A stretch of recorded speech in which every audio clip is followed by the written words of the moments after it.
Hello everyone, welcome back to Nexus Olive Tech channel again. In today's tutorial, we are going to dive into how you can control the brightness of LED using potentiometer. Along the way, we will also uncover one of the most essential concepts in Arduino world, PWM or Pulse Width Modulation. It sounds technical, but I promise it is super simple once you see it in action. Let's get right into it. Before we write any code, let's look at what we need on our workbench. Grab your Arduino, an LED, 220 ohm resistor, and 10k ohm potentiometer. You will also need a breadboard and few jumper wire to tie it all together. Setting up the circuit is pretty straightforward. First, connect your LED to PWM pin 9 through that 220 ohm resistor and run the other leg to the ground. Next, let's wire up the potentiometer. It has 3 pins.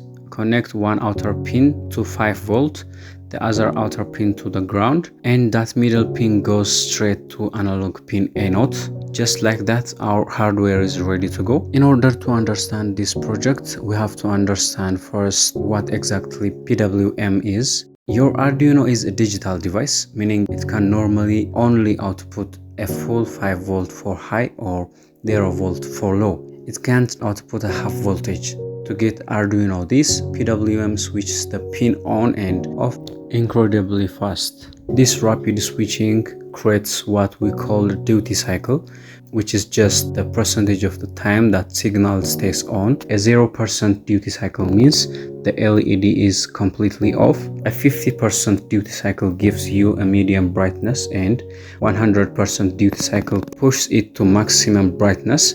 Because it happens so fast, your eyes don't see the flashing, they just see the smoothly dim light. To control this duty cycle, we use our potentiometer, which is essentially a variable resistor. When you twist the knob, the Arduino reads a value between 0 and 1023 using analog read function. However, the Arduino's PWM output only accepts the value from 0 to 255. Because of this difference, we have to do little maths conversion in our code before we can send the signal to the LED. Let's take a look at the sketch that makes this all happen.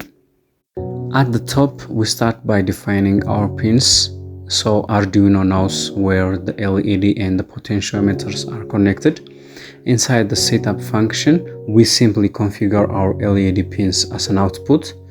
The real magic happens inside the loop.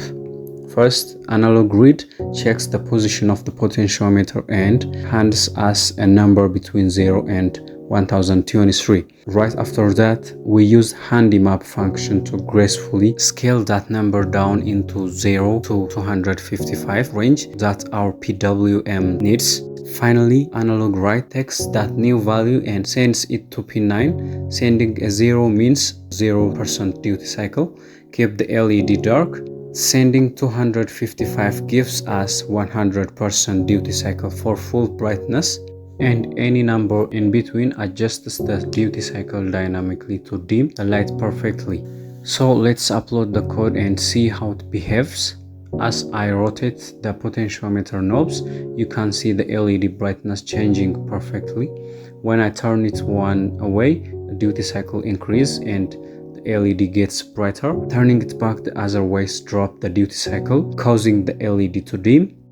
That is the PWM working beautifully in real time. We covered a lot of ground today. You know exactly how PWM and duty cycle work, how potentiometer changes the resistance, and how to use analog read, map, and analog write together to control your hardware components. If you want to grab the complete code for this project or want to test your new knowledge with FunQs, I have posted both over my Telegram channel, Nexus Olive Tech. Just click the link down in the description to join the channel, download the sketch, take the cues, and stay updated on all our upcoming tutorials. If you enjoyed this video and found it helpful, please hit the like button and subscribe to the channel and share it with your fellow makers. Thank you so much for watching, and I will see you in the next episode.